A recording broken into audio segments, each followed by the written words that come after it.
Hoje volvi a lembrar todo que me passou na vida, cos ollos cheos de bágoas e a alma ferida.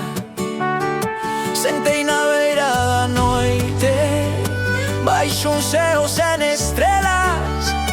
Preguntei a Deus en silencio, por que tanta dor me derá. Hoxe volvi a lembrar cada caída e cada ferida, cos ollos cheos de bágoas. Preguntei a Deus pola miña vida, porque permitiche, Señor, tanto sufrimento no meu camiñar.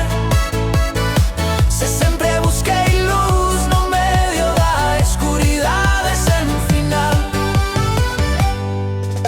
Fun neno de soños rotos, de abrazos que o vento levou. Aprendín a sorrir por fora, mentres por dentro chorou o meu corazón.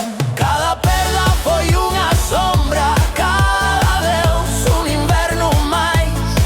E na miña voz quebrada só quedaba un porqué detrás.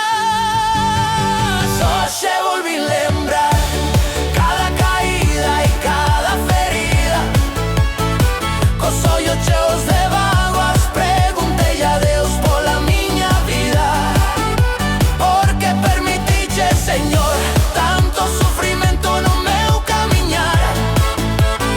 Se sempre busquei luz no medio da escuridade sen final. Mais no fondo do silencio escoitei algo latexar.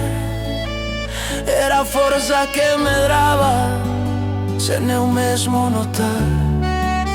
Quizais cada bágoa caída regou sementes de valor, e no medio da tormenta aprendi no que é o amor. Hoxe volvi a lembrar, sí, con bágoas nos ollos aínda, pero xa non